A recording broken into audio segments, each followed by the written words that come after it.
Hadirin tamu undangan yang kami muliakan, selamat pagi dan selamat datang di gedung Auditorium Academic Center Ampun Sana dalam rangka wisuda sarjana dan ahli media Universitas Al-Muslim Dirinati.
Memasuki tempat upacara, hadirin dan undangan dimohon berdiri.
Silakan duduk kembali.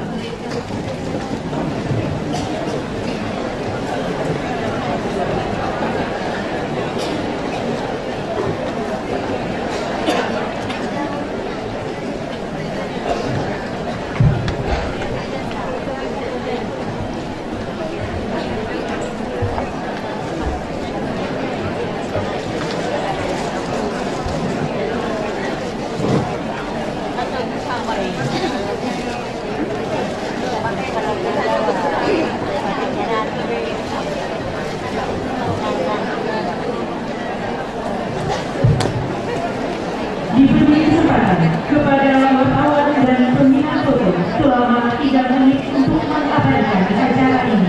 Dijelaskan.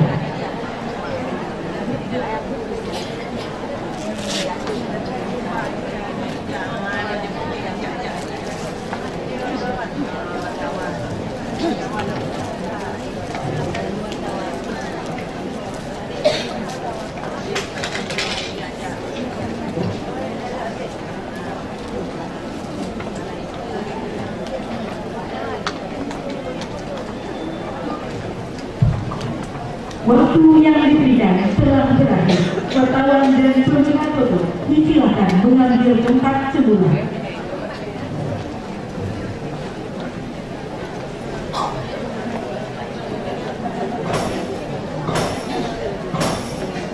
Assalamualaikum warahmatullahi wabarakatuh.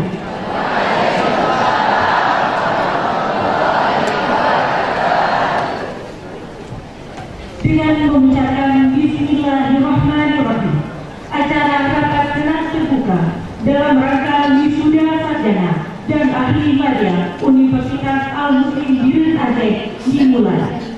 Rektor Universitas Al-Musi membuka rapat terbuka.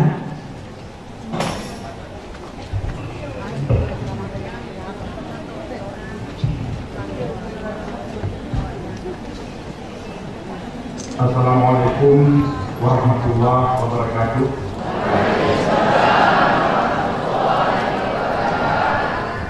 Dengan mengucapkan Bismillahirrahmanirrahim, seraya memohon taufik dan hidayahnya, rapat terbuka dalam rangka wisuda sarjana dan ahli media angkatan ke-27 Universitas Al-Muslim Pesangan Biren Provinsi Aceh. Dengan ini resmi kami buka.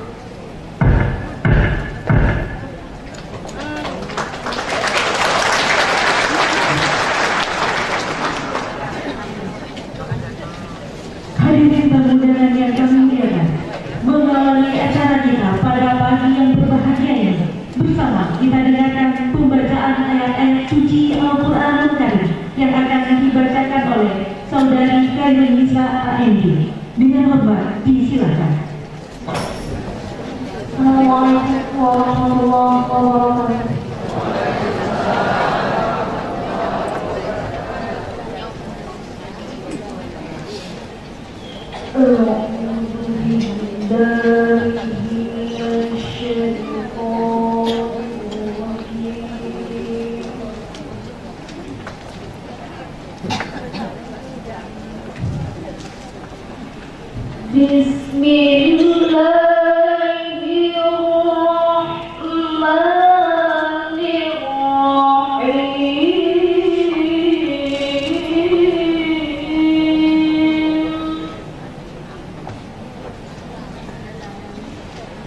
لو أنزلنا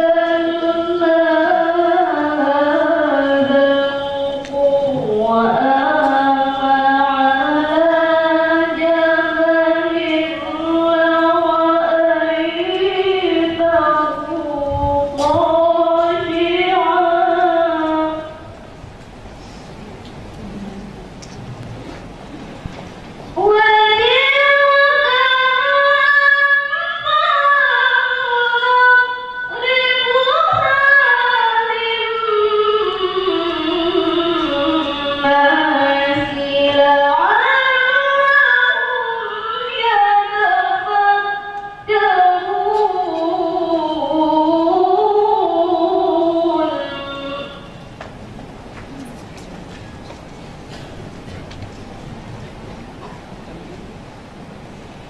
لرأيته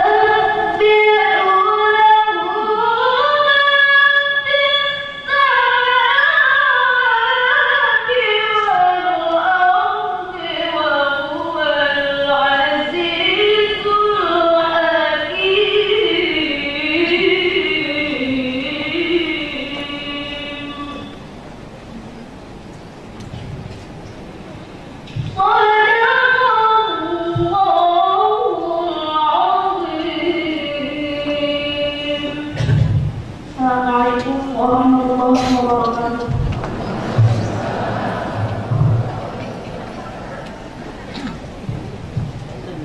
Menyanyikan lagu kebangsaan Indonesia Raya oleh paduan suara Sarjana Mira Delima Universitas Al-Musi. Hadirin dan undangan dimohon berdiri.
Silakan duduk kembali. Hadirin yang berbahagia, dapat kami informasikan bahwa standar seni yang diterima Universitas Al-Musi telah banyak mewakili Indonesia dalam rangka kegiatan hibah seni. Di antaranya ke negara-negara Asia Tenggara pada tahun 2011, ke negeri Sakura Jepang pada tahun 2013, pentas seni di Hankook University of Modern Studies dan beberapa universitas lainnya di Seoul, Korea Selatan pada tahun 2014, dan kembali mewakili Indonesia dalam rangka kegiatan hibah seni ke negara Australia pada bulan September tahun 2014 yang didanai oleh Direktorat Jenderal Pendidikan Tinggi Kementerian Pendidikan Nasional Republik Indonesia.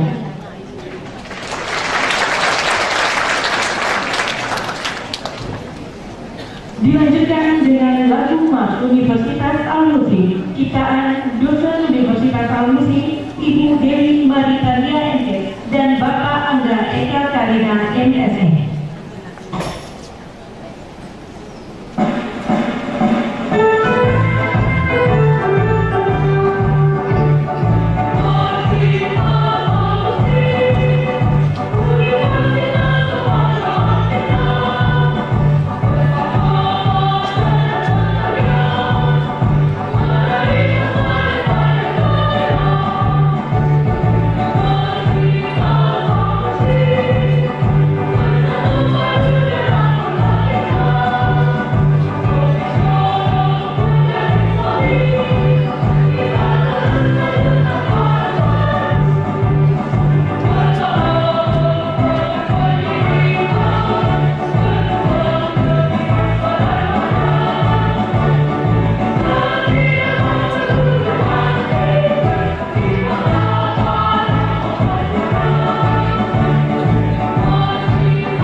Hadirin perundangan yang kami muliakan, berikut akan kita dengarkan laporan Wakil Rektor 1 Universitas Al-Musi, Bapak Dr. Marwan Hamid MPD. Dengan hormat disilakan. Assalamualaikum warahmatullahi wabarakatuh. Yang terhormat Bapak Rektor, anggota Senat Universitas Al-Muslim, dan hadirin yang kami muliakan. Izinkan kami melaporkan jumlah wisudawan, sarjana, dan ahli media Universitas Al-Muslim di Provinsi Aceh Angkatan 27 tahun 2016 berjumlah 572 orang wisudawan yang tersebar di 6 fakultas dan 1 program diploma 3. Dengan demikian, jumlah laki-laki 176 orang, jumlah perempuan 396 orang yang berasal dari fakultas pertanian 142 orang, Fakultas Keguruan dan Ilmu Pendidikan khusus program studi pendidikan biologi 82 orang. Fakultas Ilmu Komputer 116 orang. Fakultas Teknik 35 orang. Fakultas Ilmu Sosial dan Ilmu Politik 34 orang. Fakultas Ekonomi 81 orang. Program Diploma 3 Kebidanan 82 orang dengan kriteria kelulusan. Lulus predikat memuaskan 7 orang. Lulus predikat sangat memuaskan 558 orang. Lulus dengan predikat pujian atau cum laude 7 orang. Atas nama 1. Mutiawati, program studi peternakan IPK 3,84, masa studi 3 tahun 18.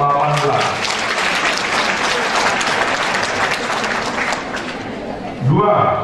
Irnawati, program studi pendidikan biologi IPK 3,91, masa studi 3 tahun 19.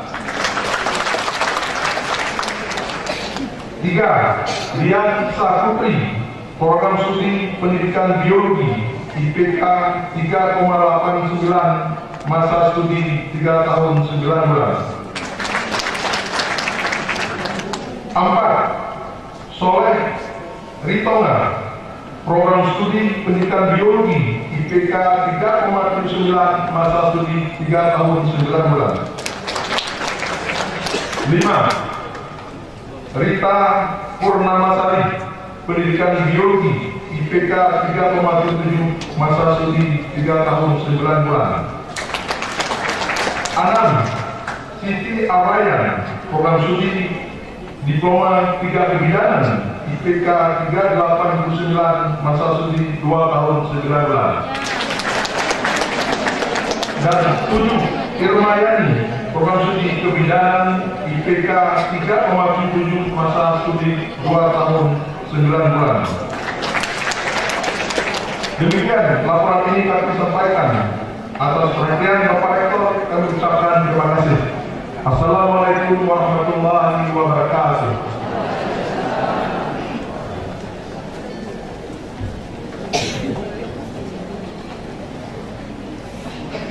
Pidato Rektor Universitas Al-Muslim yang terhormat Bapak Dr. Haji Amiruddin Idris LAMSI, disilakan.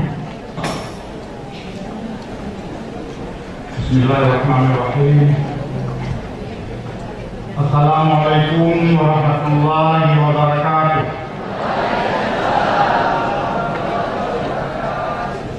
Alhamdulillahirabbil alamin.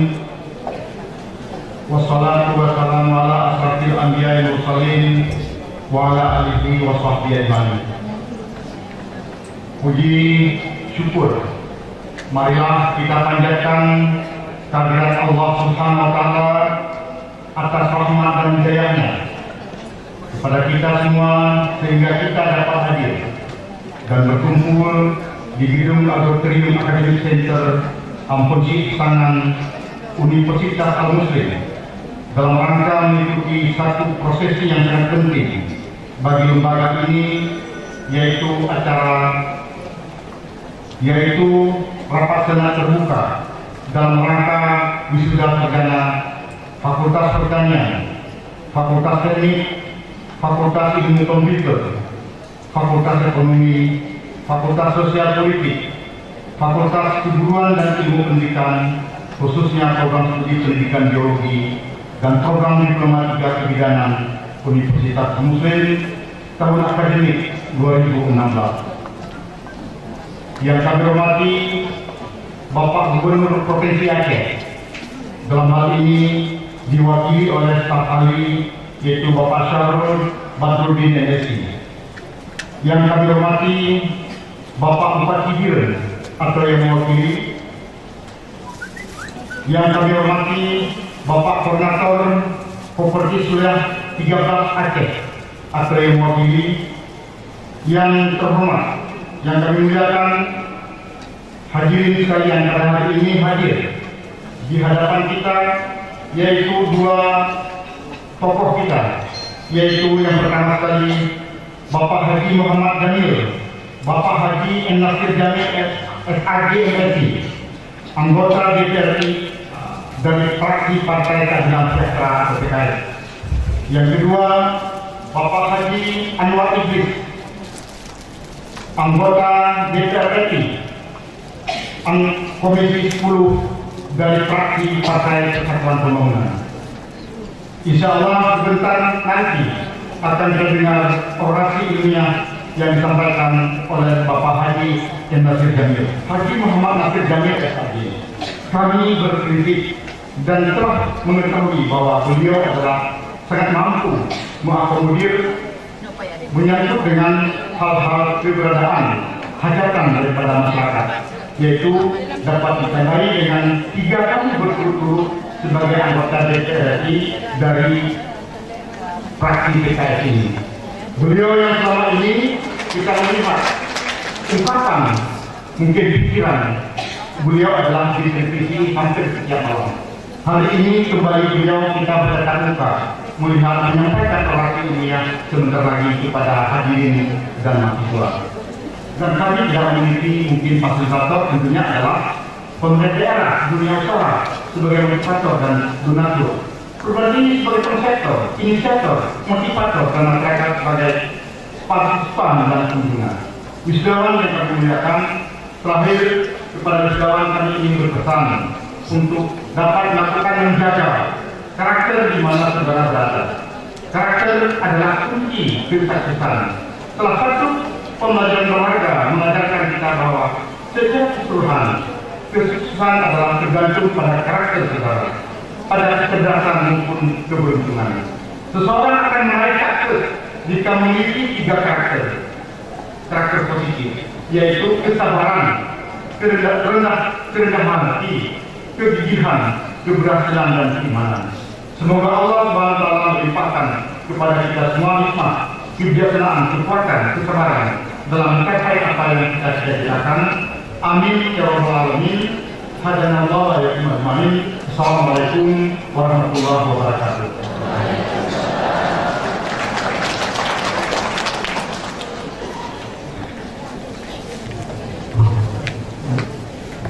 Assalamualaikum warahmatullahi wabarakatuh. Hamdan syukran lillah, salatan wa salaman ala rasulillah wa ala alihi wa sahbihi wa mawalah. Puji kita syukur kehadirat Allah Subhanahu wa taala yang telah memberikan kesempatan kepada kita semua sehingga pada hari ini dapat hadir pada acara wisuda sarjana dan ahli media angkatan ke-27 Universitas Al-Muslim ini. Selawat dan salam kita mohon kepada Allah Subhanahu wa taala, semoga Allah senantiasa melimpahkan rahmat dan inayahnya kepada Nabi kita Muhammad Rasulullah sallallahu alaihi wasallam serta keluarga dan sahabat beliau sekalian. Selamat datang di gedung auditorium Academic Center atau AAC Ampun Sana yang megah ini untuk mengikuti acara sidang senat terbuka dalam rangka wisuda sarjana dan ahli media angkatan ke-27 tahun 2006. Assalamualaikum warahmatullahi wabarakatuh. Segala puji bagi Allah Muhammad Rasulullah. Yang kami hormati Bapak Ibu Pembina Yayasan dan Musyawarah, yang kami hormati Bapak Ibu Rektor, Wakil dan Dekan seluruh akademika dan anugerah, yang kami hormati Bapak-bapak dari Musdatus, yang kami muliakan, yang kami sayangi, yang kami cintai. Kalau dari ilmu di sebuah saya mungkin Pak Nadia. Jadi terima kasih Bapak-bapak yang mewakili kami Republik Aceh di DPR pusat, mudah-mudahan bapak-bapak memperhatikan jangan satu bidang.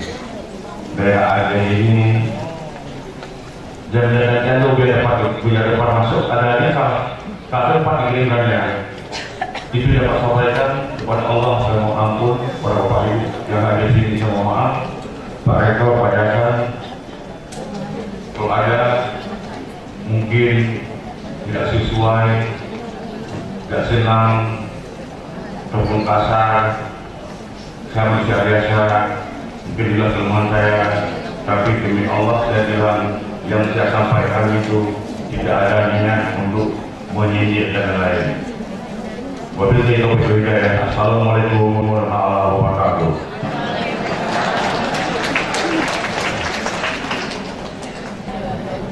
Hadirin tamu undangan yang kami muliakan, dilanjutkan dengan sambutan Gubernur Aceh yang dalam hal ini akan disampaikan oleh Asisten 3 Gubernur Aceh, Bapak Syarul Bardozin SE MSI. Dengan hormat disilakan.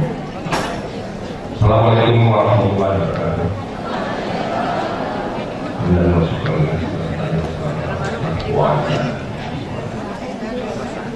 Marilah di pagi hari ini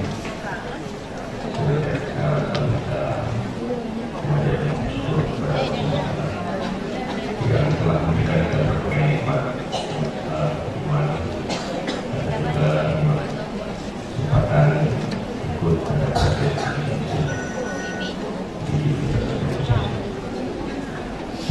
salam dan terima kepada bersama salam membawa risalah agung menuntut kita bersama kiai. Sebelum kami akan perkenalkan mohon maaf apabila kalau tidak sama dengan berbeda, maka kami tutup salam buat dan Assalamualaikum warahmatullahi wabarakatuh. Yang kami hormati dan mengucapkan negara ini sesi dengan Pak Anwar. Ini berdua profesor politik dari tingkat 2 kabupaten, kota, provinsi sampai DPR. Mengatur di bulan ini, makanya saya katakan kalau Pak Kalimantan pada dengan dia itu tidak perlu buat maupun setiap malam semua TV mudah-mudahan penuh sehat dan nanti kita akan evaluasi beliau pengalaman beliau. Karena itu jangan hanya tinggal diam melihat proses pembangunan ini. Jadilah motor perubahan hingga kalian dapat memberi manfaat bagi kehidupan masyarakat. Bapak Rektor hadirin hadirin berbahagia, demikian tanda kata saya.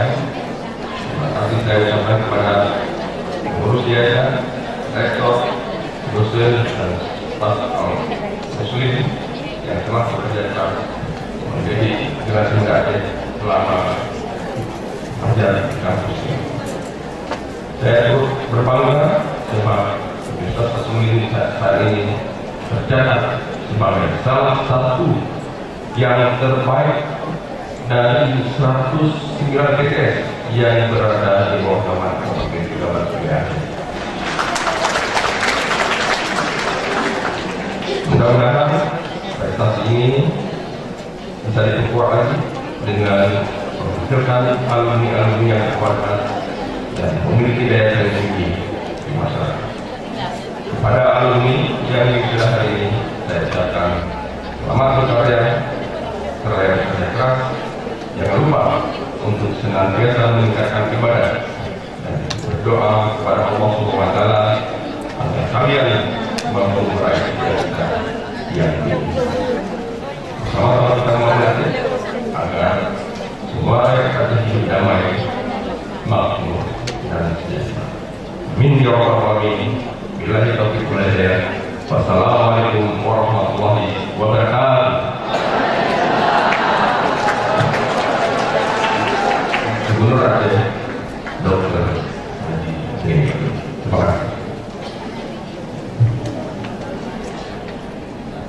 Bismillahirrahmanirrahim. Assalamualaikum warahmatullahi wabarakatuh.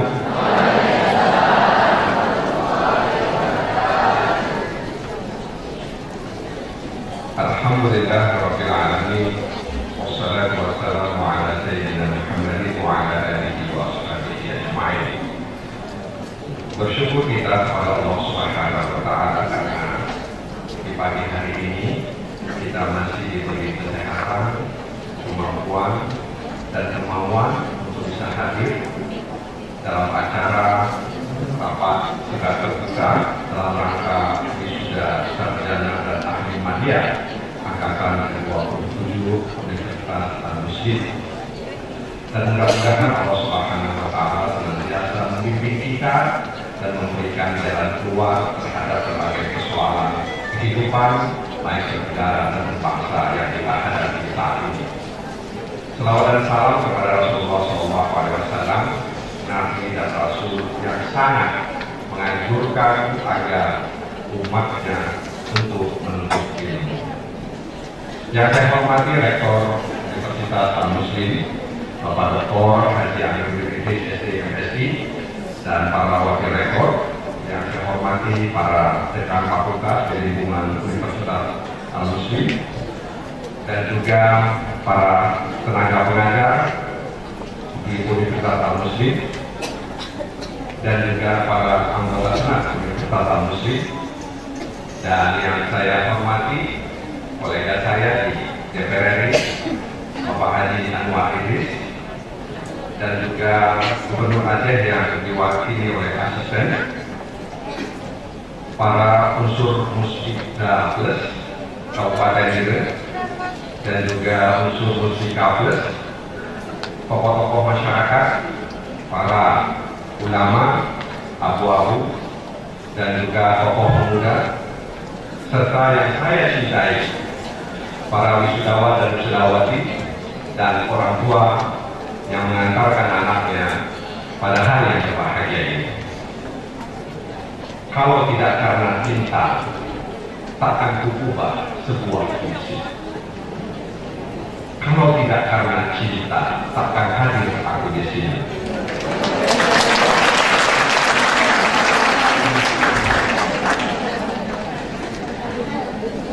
Saya berterima kasih kepada Rektor Universitas Al-Muslim, Bapak Dr. Haji Amir Idris SDMSI, yang mengundang saya untuk memberikan orasi ilmiah dalam rangka wisuda sarjana dan ahli media angkatan 27 ini.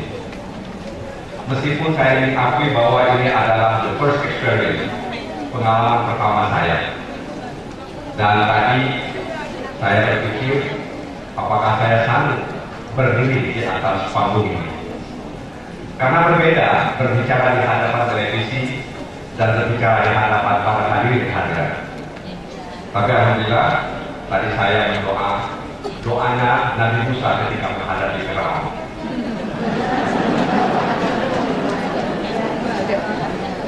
Tapi saya meyakini bahwa yang di hadapan saya ini bukan Firaun.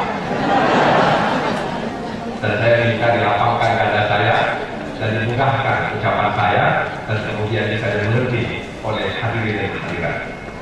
Bapak Rektor dan juga hadirin hadirat yang saya muliakan, kebahagiaan saya karena saya berada di tengah-tengah majelis ilmu. Karena kata-kata ilmu adalah kata-kata yang paling banyak disebut di dalam Al-Quran. Lebih 800 kali Allah menyebut kata ilmu di dalam Al-Quran. Setelah kata Allah dan kata Roh di dalam Al-Quran, kata ilmu memiliki porsi yang paling besar. Dan seperti isi Al-Quran itu bicara tentang ilmu, bicara tentang ilmu. Dan karena itu Allah Subhanahu wa taala mengagungkan pekerjaan-pekerjaan yang keilmuan, penelitian, pengkajian, pengembangan, dan juga kesarjanaan. Karena itu saya sangat bahagia bisa hadir di tengah-tengah orang-orang yang berilmu, karena di dalam surat Fatir ayat 28 Allah Subhanahu wa taala mengingatkan kita bahwa a'udzubillahi minasyaitonir rajim, innama yakhshallaha min 'ibadihi al-ulama. Hanya saja orang-orang yang takut kepada Allah itu adalah orang-orang yang berilmu. Jadi orang-orang berilmu adalah orang-orang yang paling takut kepada Allah Subhanahu wa Ta'ala. Ini akan bisa terjadi manakala ilmu itu diiringi dengan keimanan, sehingga kemudian ilmu itu bisa bermanfaat bagi masyarakat. Bapak Rektor, para hadirin hadirat yang saya muliakan, saya ingin sampaikan kepada para adik-adik yang akan wisuda pada hari ini. Anda beruntung karena Anda sudah menjadi sarjana. Hari ini menurut data di Badan Pusat Statistik di United Dikti, jumlah perguruan tingginya itu ada 95 dan jumlah mahasiswanya ada 1,8 juta. Sementara di perguruan tinggi swasta ada 3.181 dan jumlah mahasiswanya lebih kurang 4 juta. Sementara dalam catatan BPS di bawah lingkungan Kementerian Agama itu ada perguruan tinggi sebanyak 53 dan jumlah mahasiswanya 341.000 lebih. Dan di perguruan tinggi swasta ada 625 dengan jumlah mahasiswa dan mahasiswinya 272 lebih. Dan juga perlu Anda catat bahwa setiap tahun ada 400.000 sarjana yang masuk. Tapi ini bukan angka yang permanen, bukan angka yang permanen. Mereka yang mengambil itu adalah yang baru lulus. Yang kedua yang sedang mencari kerja, dan yang ketiga yang tidak bekerja. Dan memang yang masih memprihatinkan kita bahwa menurut data BPS, lulusan pekerja kita masih didominasi oleh lulusan SD. Ada sekitar 54 juta atau 45% itu pekerja kita lulusan SD. Ada sekitar 21 juta pekerja kita lulusan SMP. Ada sekitar 18 juta lagi pekerja kita lulusan SMA. Ada sekitar 3 juta lagi pekerja kita lulusan diploma, dan ada 10 juta pekerja kita lulusan sarjana. Oleh karena itu maksud saya, Anda tidak perlu khawatir dengan angka 400.000 itu. Dan mudah-mudahan mahasiswa yang sudah kali ini bukan masuk dalam angka 400.000 itu, insya Allah. Tapi memang seorang sarjana cukup 4 atau 8 bulan untuk mendapat pekerjaan. Tidak langsung setelah mendapat title, dia langsung bisa mendapat pekerjaan. Rata-rata 4 atau sampai 8 bulan dia bisa mendapat pekerjaan. Makanya saya katakan bahwa angka 400.000 itu bukan angka permanen, karena dia bisa berubah terus. Bapak Rektor, hadirin hadirat, para wisuda, wadah wisudawati yang saya hormati. Sekali lagi saya ingin sampaikan bahwa dalam konteks orasi ilmiah ini, tadi di ruang tunggu sebelum masuk ke ruang ini, saya sampaikan kepada Rektor bahwa tidak ada perbedaan antara orasi ilmiah, khutbah, dan kampanye. Karena tempatnya di kampus namanya orasi ilmiah, kalau di masjid namanya khutbah, kalau di lapangan namanya kampanye. Pak Rektor, cuma saya ingin merangkap sedikit bahwa saya bukan anggota Komisi 11. Saya anggota Komisi 3. Memang ada kesamaan, walaupun tidak serupa, antara Komisi 11 dengan Komisi 3. Komisi 3 itu komisi hukum, Komisi 11 komisi keuangan. Orang bilang uang sering jadi masalah, tapi masalah bisa jadi uang.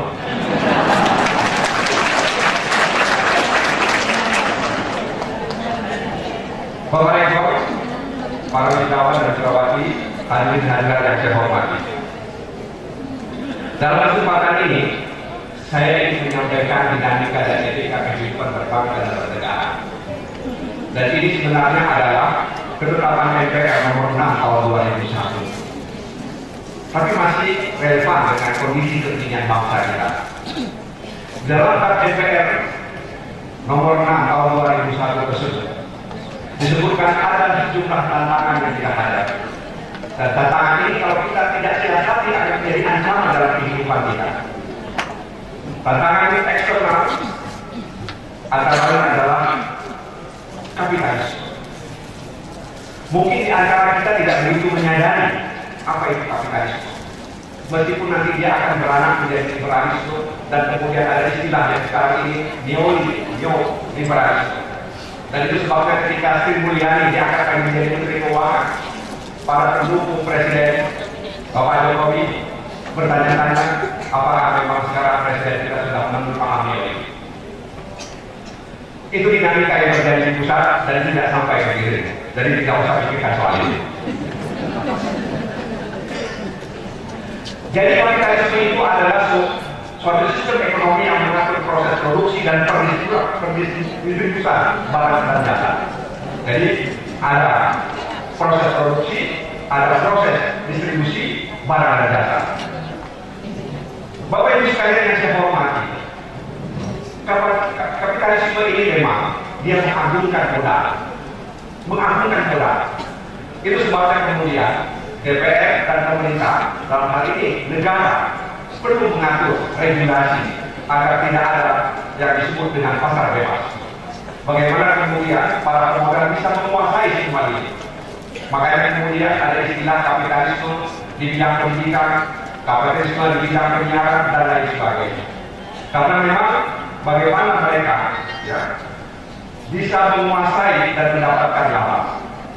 Nah, karena itu kalau kita lihat ciri-ciri kapitalisme itu adalah sebagian besar sarana produksi dan distribusi dimiliki oleh individu. Barang dan jasa diperdagangkan di pasar bebas yang bersifat kompetitif. Akibat dari kapitalisme ini, Bapak Ibu sekalian, muncullah data-data orang kaya di Indonesia. Majalah Forbes ini kantor bersama anggota DPR dan DPD di antaranya bukan. Majalah Forbes ini adalah yang terbit di luar negeri dan setiap tahun itu melansir orang-orang kaya di dunia dan orang-orang kaya di Indonesia. Tahun 2015 ada 10 orang kaya di Indonesia. Mudah-mudahan saja nanti di tahun 2017 atau 2018 ada 10 orang kaya yang termasuk di Indonesia. Jadi ada 10 orang kaya di Indonesia. Yang satu Budi Hartono, yang kedua Mikhail Hartono, yang ketiga baru Khairul Tanjung. Keempat, kelima, saya tidak sebutkan. Tapi rata-rata adalah partai Pan. Budi Hartono misalnya, pilihan utama bisnisnya itu adalah industri rokok. Jadi gampang sebenarnya ingin melumpuhkan dia. Kita kalau sama rokok pasti lumpuh di industri. Tapi memang inilah persoalan kita. Jadi bisnis utama daripada Budi Hartono itu adalah industri rokok dengan jarumnya. Dan seperti kita bertahannya ada di Asia, Bank Sentral Asia. Begitu juga awalnya Mikhail Hartono. Itu juga mereka berdua mengelola yang namanya bisnis industri rokok tadi. Dan yang ketiga baru Khairul Tanjung, orang Indonesia yang mengelola Trans TV dan juga Bank Mega, yang merambah pada dunia hiburan, kemudian kuliner, kemudian juga media dan lain sebagainya. Artinya, Bapak Ibu sekalian yang saya hormati, kapitalisme itu memang mendorong kemudian hadirnya orang-orang kaya, dan pertanyaannya adalah di mana orang-orang miskin? Dan tidak pernah ada memang nasib orang paling miskin di dunia, kecuali dalam bangunan dulu. Jadi Bapak Ibu sekalian yang saya hormati, inilah implikasi daripada kapitalisme. Makanya orang-orang miskin menjadi tanggung jawab negara. Nah, potret orang miskin barangkali bisa saya sampaikan dalam Patut Aceh. Bapak Kecil Jak Sucak membuka hampir Purwakarta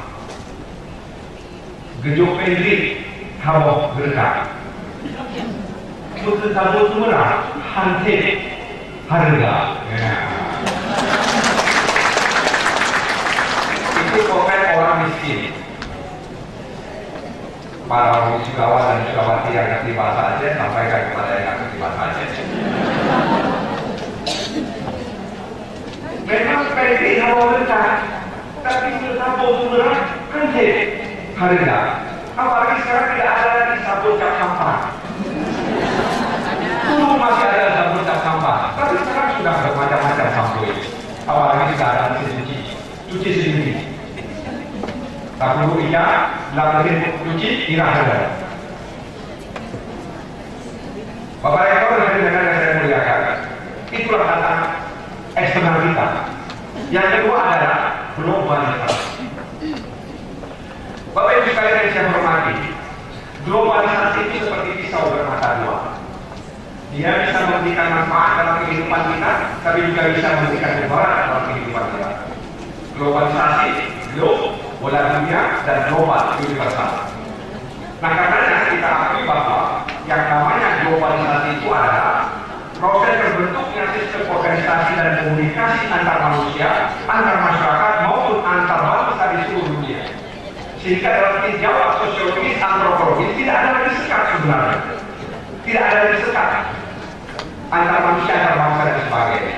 Nah, karena itu hal yang penting untuk kita lakukan itu adalah mempersiapkan kualitas sumber daya manusia yang handal. Dan sumber daya manusia yang handal ini tidak akan mungkin kita realisasikan kalau tidak ada sumber daya.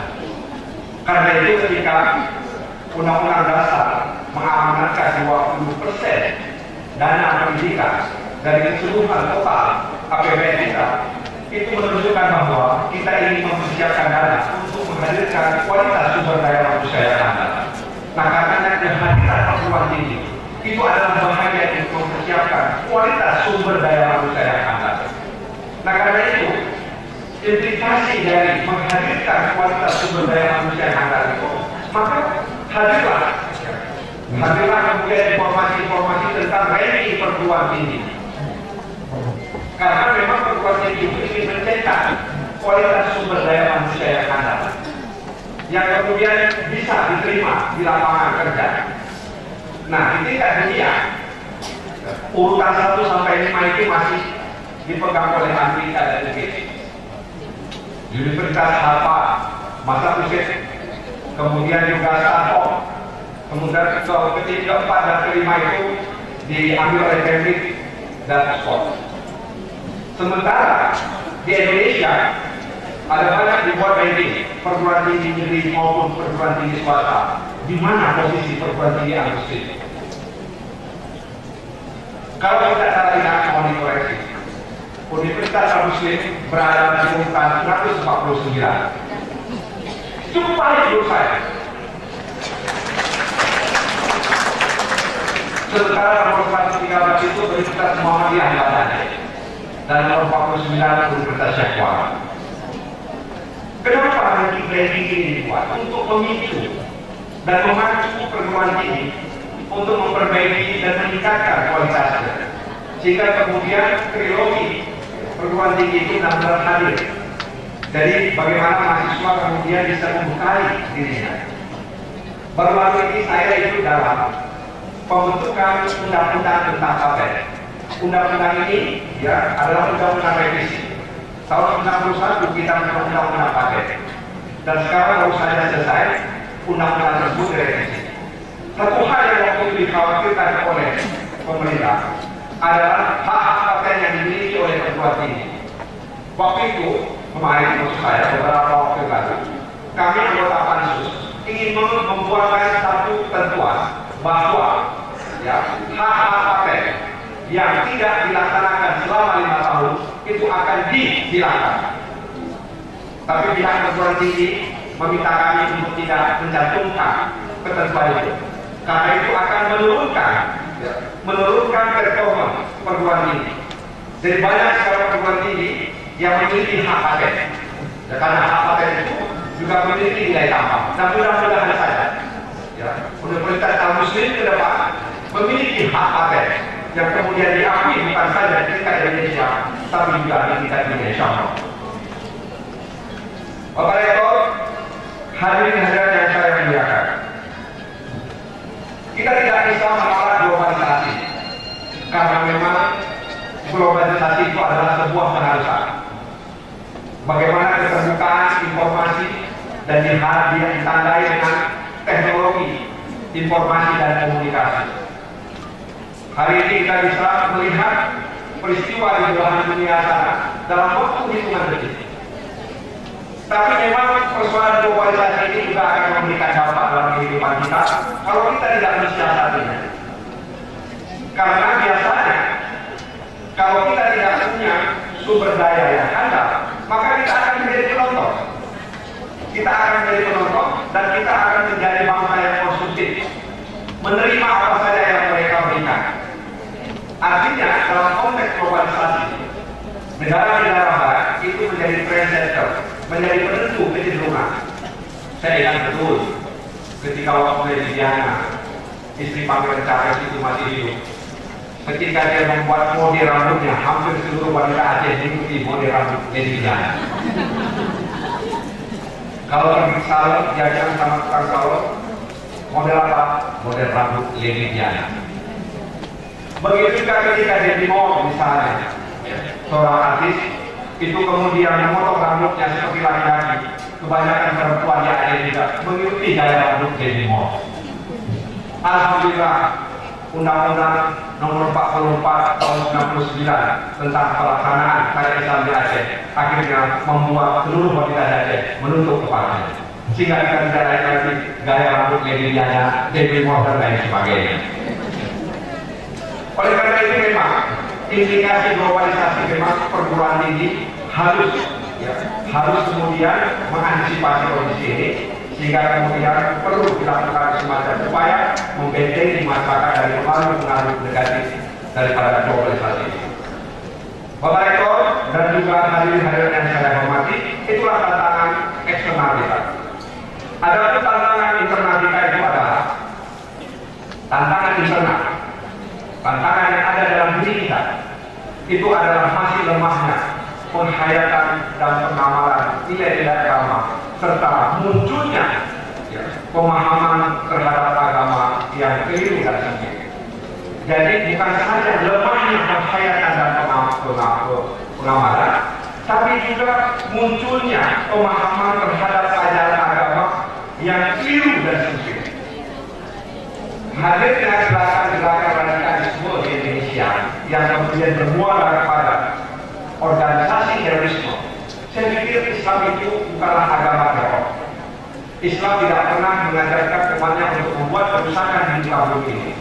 Bahkan Allah Subhanahu wa Ta'ala menyukai orang-orang yang berbuat baik. Wa ahsin kama ahsanallahu ilaik. Berbuat baiklah kamu sebagaimana Allah telah berbuat baik kepada kamu. Berbuat baiklah engkau sebagaimana Allah telah berbuat baik kepada engkau. Dan ayat-ayatnya juga mengatakan innallaha la yuhibbul mufsidin. Sesungguhnya Allah tidak menyukai orang-orang yang berbuat kerusakan. Oleh karena itu ketika muncul terorisme, lalu kemudian seluruh media mengalamatkan pada Islam, seolah-olah Islam itu mengajarkan terorisme.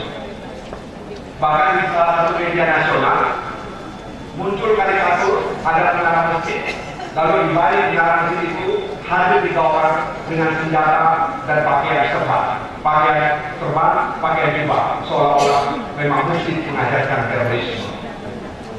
Karena itu penghayatan, pengamalan dan pemahaman terhadap ajaran agama yang sempit dan keliru itu akan menghasilkan kekacauan.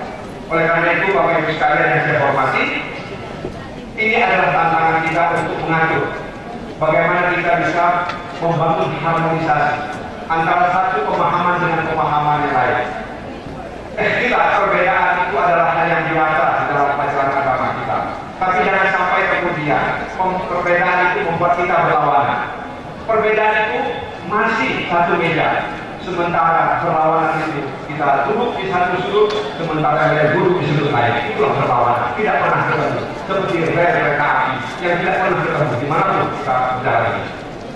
Oleh karena itu tinggi, terutama universitas dan muslim diharapkan bisa menjembatani sehingga kemudian perbedaan pemahaman ini menjadi rahmat bagi kita semua. Kemudian kita tidak lagi kemudian mendengar adanya upaya-upaya untuk aksi-aksi yang kemudian melibatkan kekerasan fisik. Jadi itu tantangan kita, Bapak Ibu sekalian yang saya hormati. Yang kedua, tantangan internal kita itu adalah pengabaian terhadap kepentingan daerah serta tumbuhnya fanatisme ke daerah. Saya sering katakan, dalam hubungannya antara pusat dan daerah. Barangkali isu referendum atau isu yang namanya federalisme, isu kemudian antara kesatuan, barangkali bukan relevan lagi. Kalau kita itu kemudian kita angkat, saya yakin sudah tidak memenuhi konteksnya. Hal ini yang perlu kita lakukan adalah pusat adalah pusat dan daerah, daerah adalah daerah dan pusat. Kalau kemudian ini bisa hadir, maka tidak ada lagi kemudian pengabaian terhadap kepentingan daerah dan kemudian munculnya fanatisme ke daerah.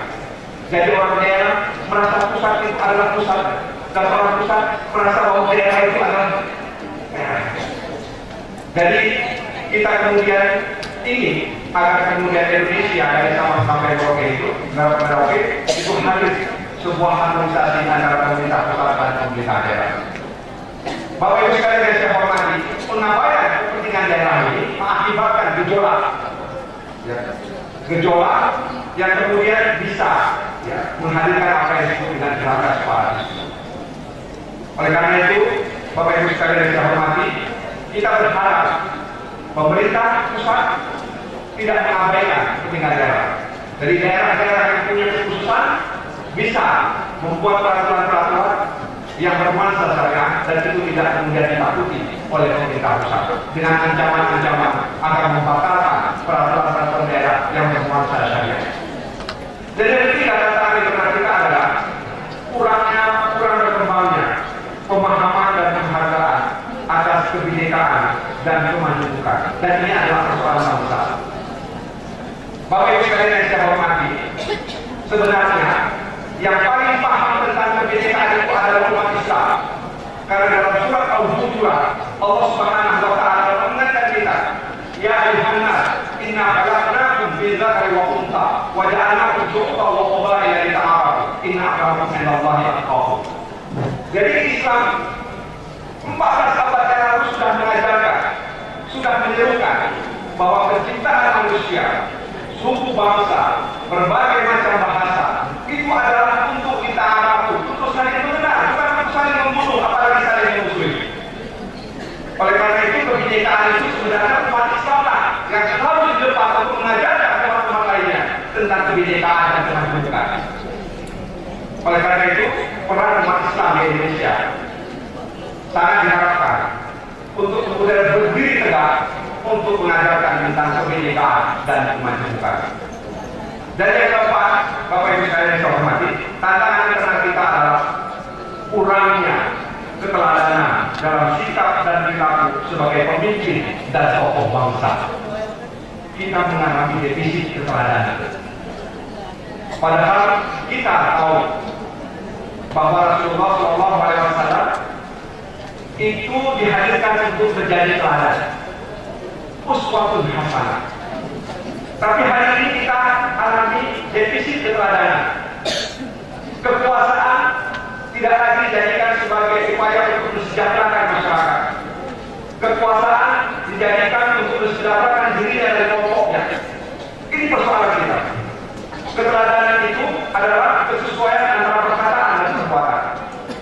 Hari ini karena kekuasaan itu adalah jabatan yang bergengsi dan kemudian bisa menguntungkan dirinya, bisa menguntungkan kelompoknya, maka dia berusaha dengan cara apapun untuk mengejar kekuasaan itu. Bila perlu semua hal-hal yang sebenarnya bertentangan dengan ajaran Islam itu juga dilakukan. Bahkan kalau perlu kadang-kadang memanipulasi gelar-gelar perkataan, memanipulasi yang namanya surat-surat lembaran tanda perjanjian dan lain sebagainya. Ini persoalan. Oleh karena itu, Bapak Ibu sekalian yang saya hormati, barangkali sudah saatnya memang ke depan kita harus memilih pemimpin yang memiliki keteladanan. Pertanyaan saya, ketika Hajarul Aswad, ketika batu Hajarul Aswad itu jatuh, ketika Makkah dilanda banjir, semua kabilah ingin mengangkat batu itu untuk menempatkan kembali di tempatnya. Hampir-hampir mereka berperang hanya gara-gara ingin memindahkan batu itu ke tempat semula. Ketika mereka sedang bermusyawarah, tiba-tiba Rasulullah SAW datang ke tempat itu. Lalu mereka semua setuju untuk kemudian menuju Rasulullah sama-sama mengangkat batu itu. Tapi Rasulullah tidak mengangkatnya sendiri. Inilah hikmah dan arifnya beliau. Beliau mengambil selendang, lalu kemudian menempatkan batu itu dalam selendang, lalu semua tangan para kabilah itu sama-sama mengangkat batu itu ke tempat semula. Luar biasa terdiknya Rasulullah SAW. Adil dan bijaksana Rasulullah SAW. Kenapa kabilah itu menuju Rasulullah? Karena beliau memiliki keteladanan. Jadi memang kita butuh pemimpin, bukan saja kuat, tapi juga butuh keteladanan. Dan mudah-mudahan saja dalam pemilihan kepala daerah tahun 2017 di Aceh hadir pemimpin teladan di Aceh. Insya Allah, kami tidak berlalu. Tapi jangan khawatir, saya tidak mencalonkan diri sebagai gubernur, wakil gubernur, bupati atau wali kota. Jadi aman, tidak ada masalah. Saya ingin kampanye. Dan yang kelima, Bapak Ibu sekalian yang saya hormati adalah tidak berjalannya penegakan hukum secara optimal. Nah, ini persoalan kita. Penegakan hukum kita masih mendapat rapor merah. Criminal justice system kita masih menyimpan masalah. Mulai dari institusi kepolisian, kejaksaan, pengadilan, sampai pada lembaga kemasyarakatan. Sehingga ada satu anekdot, walaupun barangkali tidak benar, tapi memang itu kenyataannya. Ketika di polisi, handuknya masih basah. Sampai di jaksa, handuknya juga masih basah, tapi kurang basah. Sampai di hakim, handuknya sudah setengah basah. Sampai di lapas, handuknya sudah kering. Itu menunjukkan bahwa memang bahwa penegakan hukum kita masih diwarnai dengan uang. Oleh karena itu, kami sekarang di DPR RI bersama pemerintah sedang merevisi kitab hukum pidana kita dan kitab hukum acara pidana. Karena memang KUHP itu sudah terlanjur diartikan oleh masyarakat satu uang habis perkara. Karena itu kita ingin berusaha untuk memperbaiki itu dan mudah-mudahan ya, dengan doa Bapak Ibu sekalian kita bisa melakukan pembaruan hukum nasional. Kita ingin memperbaiki criminal justice kita, sehingga kemudian kita ingin mengembalikan kepercayaan kepada institusi kepolisian, kejaksaan, kemudian keadilan dan lembaga kemasyarakatan kita. Karena mereka adalah umat tadi daripada bangsa ini. Ketika mereka dipercaya, maka negara ini akan dipercaya. Dan ini adalah tantangan bagi kepolisian, kejaksaan, dunia keadilan kita, dan kemudian dunia lembaga kemasyarakatan. Kita terkejut ketika misalnya mendengar kita ternyata peredaran narkoba lebih banyak di lembaga kemasyarakatan. Bahkan bandar-bandar narkoba hadir di sana. Mereka mengatur bisnis narkoba di balik dimensi mereka. Ada apa di lembaga kemasyarakatan kita? Jadi ini adalah persoalan bangsa kita. Ya. Mudah-mudahan ke depan kita bisa memperbaiki criminal justice system kita sehingga kemudian masyarakat bisa mendapatkan keadilan. Karena ketika keadilan itu tidak hadir, maka muncullah ketidakseimbangan tengah-tengah masyarakat. Bapak Ibu sekalian yang saya hormati, barangkali demikianlah orasi ilmiah saya. Kalau memang saya itu orasi ilmiah, tapi saya ingin mengatakan kepada kita semua, mudah-mudahan Universitas Al-Muslim benar-benar menjadi menara air, bukan menjadi menara gading. Apa beda menara air dan menara gading? Menara gading seperti emas di puncak Monas, hanya bisa kita lihat, tidak bisa kita sentuh. Hanya bisa kita kagumi, tapi kemudian tidak bisa kita apa-apakan. Sementara menara air, dia bisa menyegarkan orang, bisa membedakan orang, dan memberikan kesuburan kepada orang. Dan mudah-mudahan Universitas Muslim menjadi menara air, bukan saja bagi masyarakat di Kota Juang, tapi juga untuk masyarakat Aceh dan juga Indonesia umumnya. Jadi menara air mengalirkan air yang bersih. Semua orang suka air yang bersih untuk diminum, dan kemudian juga untuk mandi dan juga untuk mencuci. Orang semua menjauhi air yang kotor. Mudah-mudahan Universitas Muslim menjadi menara air yang mengaliri air yang jernih sehingga kemudian bisa menumbuhkan semua pertumbuhan yang ada di Kota Juang ini. Dan mudah-mudahan Universitas Muslim tidak saja berjaya di Kota Juang, tapi juga berjaya di Aceh dan juga di Indonesia, insya Allah. Bapak Ibu sekalian yang saya hormati, barangkali demikianlah beberapa hal yang bisa saya sampaikan. Mohon maaf jika ada hal yang kurang berkenan dari saya, dan mudah-mudahan kita bisa bertemu dalam lain kesempatan. Dan saya katakan, cendrawasih, untuk pilihan, terima kasih, cukup sekian. Bila itu bagi saya, Assalamualaikum warahmatullahi wabarakatuh.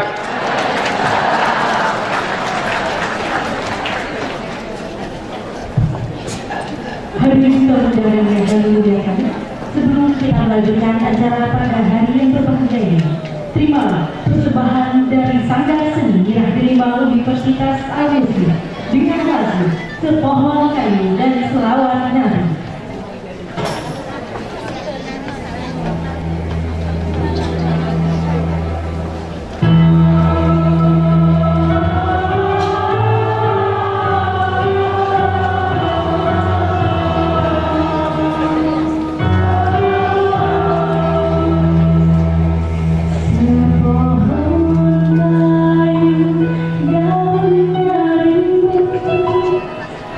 Batu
dan Ibu Madria lulus dengan IPK 2,78. Fauzan, putra dari Bapak Muhammad Dahlan dan Ibu Rohani Ismail lulus dengan IPK 2,68. Khairil, putra dari Bapak Bukhari Yusuf dan Ibu Mardiati lulus dengan IPK 2,85. Ismadi Sapura, putra dari Bapak Razali HS dan Ibu Megawati lulus dengan IPK 2,97. Afisa, putri dari Bapak Abdullah dan Ibu Nurain, IPK 3,4. Irnawati, putri dari Bapak Mudari dan Ibu Rukaya, IPK 3,53. Munawar, putra dari Bapak Munir dan Ibu Zubaida dengan IPK 3,61. Mulis, putra dari Bapak Abdul Rauf dan Ibu Rusmaini dengan IPK 2,93. Sulis Nelly, putri dari Bapak Jamaluddin Adari dan Ibu Syukriya Saleh, IPK 2,86. Alisawati, putri dari Bapak Abdul Murad dan Ibu Maryam, IPK 3,15. Hayatul Warani, putri dari Bapak Zulkifli dan Ibu Sauda, IPK 3,29. Michael Amri, putra dari Bapak Iskandar dan Ibu Mariati, IPK 3,05. Yahya, putra dari Bapak Usman dan Ibu Aisyah, IPK 3,58. Safwan, putra dari Bapak Muhammad dan Ibu Syarifah, IPK 3,74. Kamal Zaman, putra dari Bapak Abdullah dan Ibu Zubaida, IPK 3,09.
Sri Rezeki Putri dari Bapak Muhammad Nasir dan Ibu Fitrania IPK 3,03. Zahra Putri dari Bapak Abdullah dan Ibu Nur Asia IPK 3,1. Irfan Syarina Putri dari Bapak Sayuri dan Ibu Nur Baiti IPK 3,25. Mulia Rafi Putri dari Bapak Sulaiman dan Ibu Nur Syida IPK 2,97.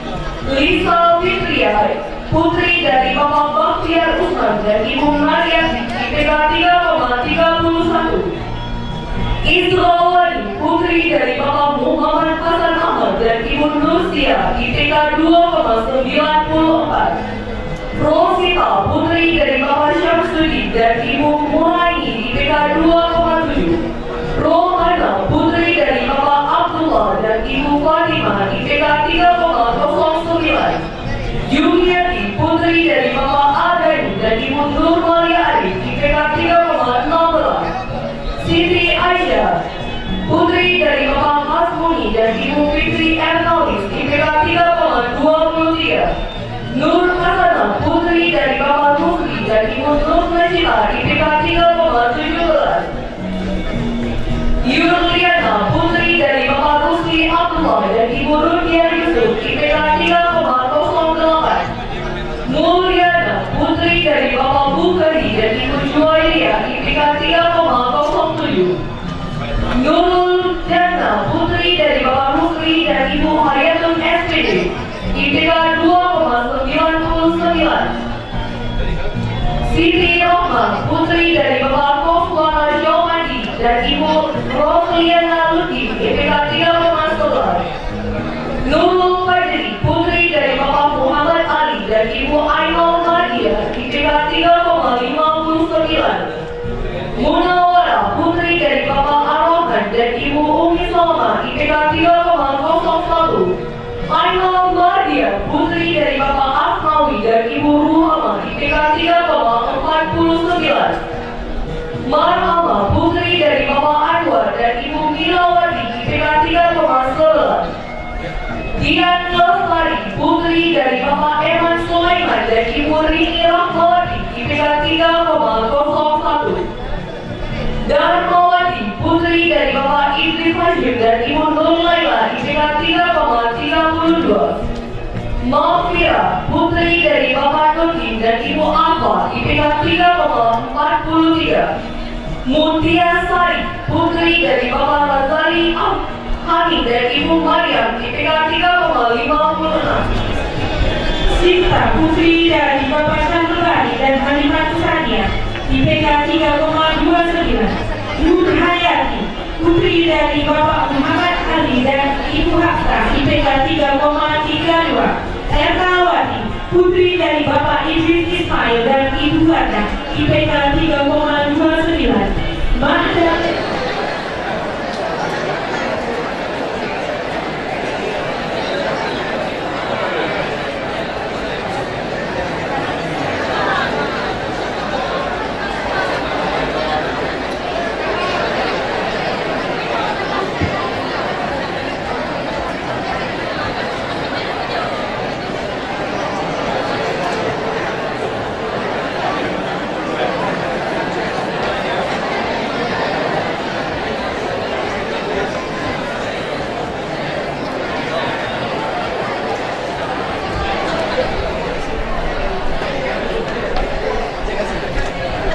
Hadirin tamu undangan yang kami muliakan, berikut akan kita saksikan penyerahan piagam penghargaan untuk lulusan dengan predikat cum laude.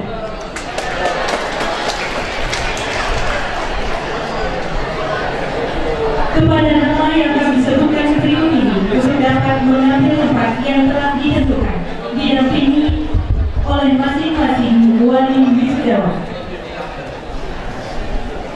Mutiawati, program studi peternakan, lulus dengan IPK 3,84. Irnawati, program studi pendidikan biologi, lulus dengan IPK 3,91. Dian Saputri, program studi pendidikan biologi, lulus dengan IPK 3,89. Soleh Ritonga, program studi pendidikan biologi, IPK 3,79. Rita Purnamasari, program studi pendidikan biologi, IPK 3,77.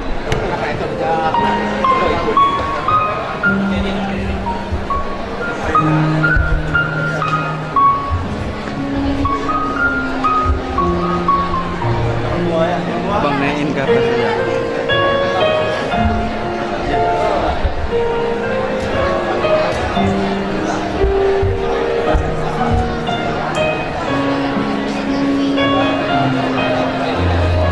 Kepada yang terhormat Rektor Universitas Al-Azhar Bapak Dr. Haji Amiruddin Idris SMSI untuk menyerahkan piagam dan ucapan selamat didampingi Wakil Rektor dan Dekan masing-masing fakultas. Disilakan.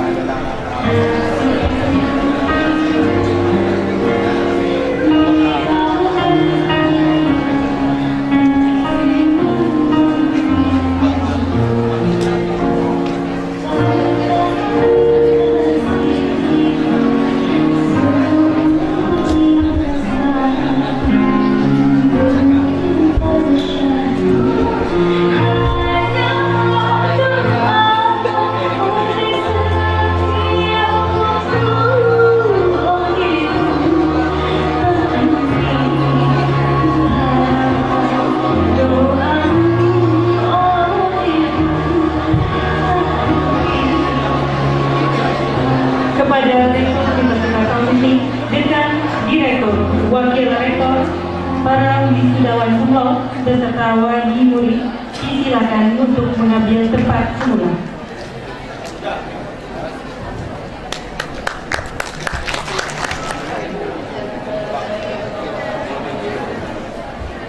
Bismillahirrahmanirrahim.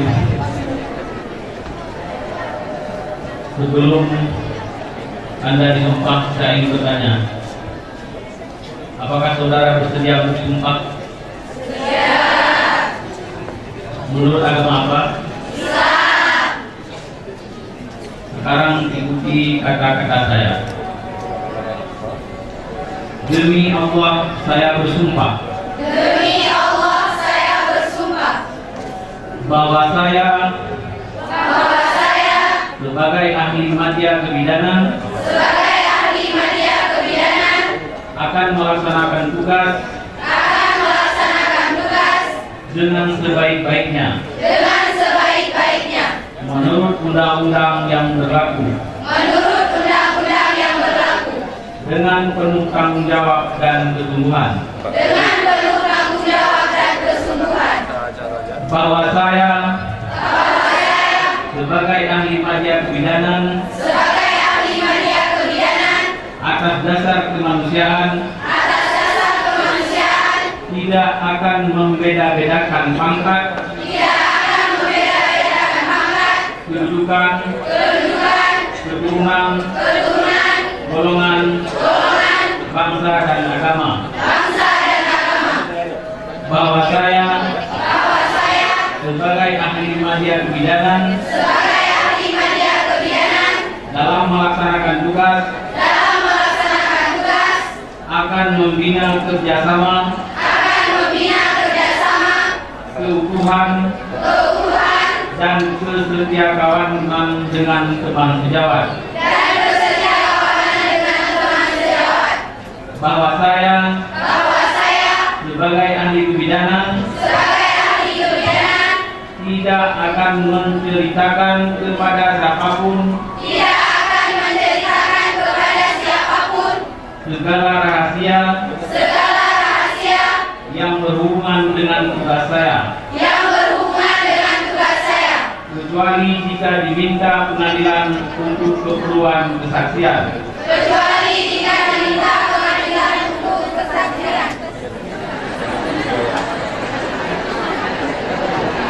Semoga Allah Subhanahu wa Ta'ala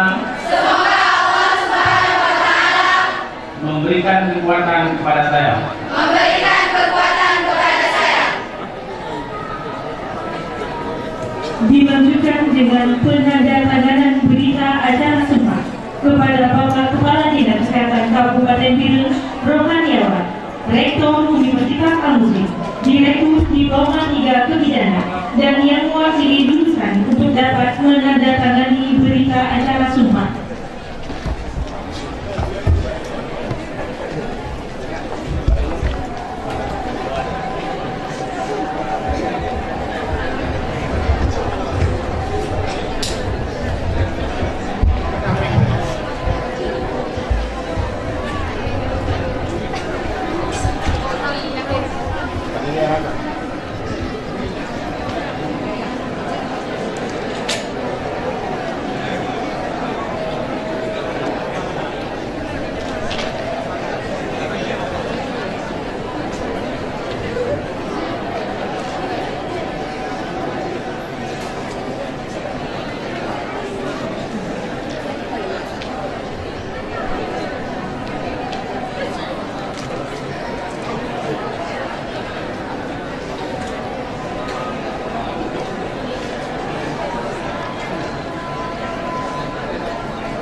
Dinas Kesehatan Kabupaten Biren Rohaniawan, Rektor Universitas Al-Muslim, Direktur Diploma 3 Kebidanan, dan para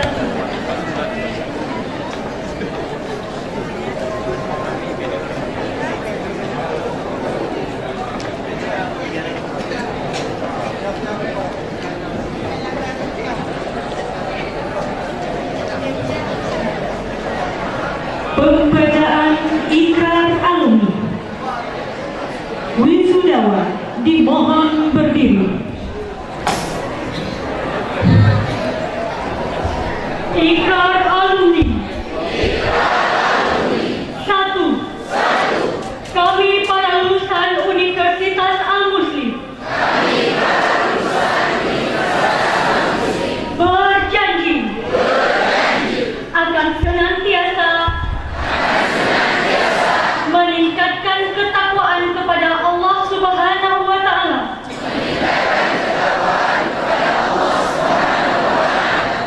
patuh dan setia melaksanakan ajaran Islam. 2. Kami para lulusan Universitas Al-Muslim berjanji bahwa dengan rasa tanggung jawab melaksanakan cita-cita pembangunan bangsa. 3. Kami para lulusan Universitas Al-Muslim berjanji bahwa kami akan menjunjung tinggi norma-norma ilmu pengetahuan sesuai bidang dan keahlian kami, berlandaskan moral yang tinggi dan nilai-nilai kebangsaan. 4. Kami para lulusan Universitas Al-Muslim berjanji akan senantiasa mengutamakan kepentingan agama, bangsa dan negara di atas kepentingan pribadi dan golongan. 5. Kami para lulusan Universitas Al-Muslim berjanji akan selalu menjaga nama baik alma mater dan kop alumni Universitas Al-Muslim.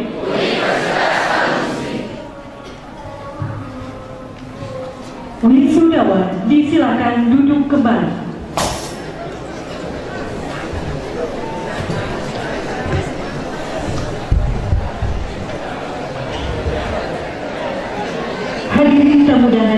dimuliakan, acara dilanjutkan dengan pembacaan doa yang akan dipimpin oleh Bapak Dr. Andes Tengku Haji Anwar Mahmud.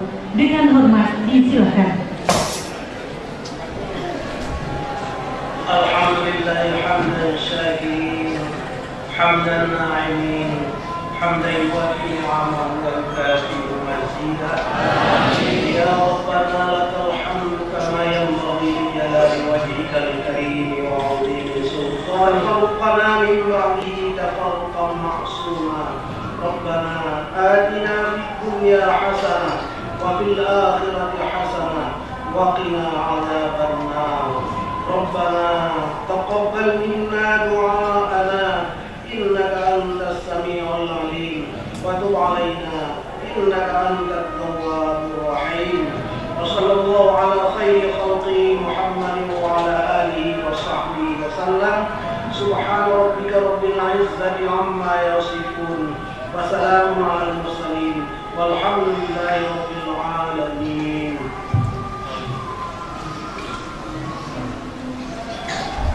Assalamualaikum warahmatullahi wabarakatuh. Rektor Universitas Al-Muslim menutup rapat senat terbuka.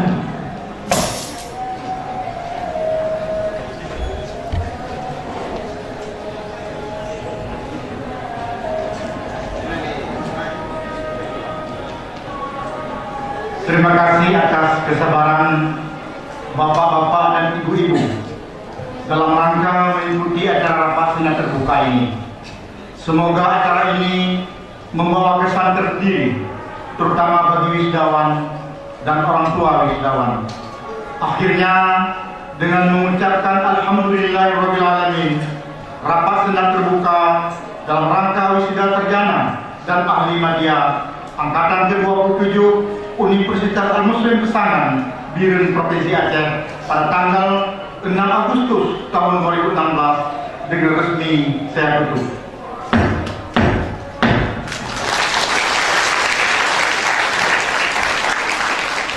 Wabillahi taufiq wal hidayah. Wassalamualaikum warahmatullahi wabarakatuh.